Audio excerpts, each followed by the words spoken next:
kişilərə bu həyatda sevgi verilməyib. Bütün sevgi qadınlara verilib.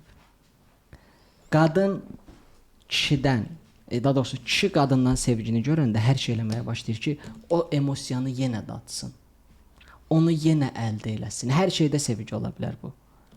Və bunu gördükcə eləmək istəyir. Amma qadın sevgini kəsdi, kişi də başlayır bütün kompetensiyaları kəsməyə. Düzdür, kişi bütün kompetensiyaları eləyir, qarşılığında sevgi görür. Bu həyatda kişiyə sevgi verilmir. Bütün sevgi qadındadır. Emosiyalar qadındadır. Yəni, imkan, varlıq o emosiyaları alır, materiyanı verir, sevgini alır. Al, ver.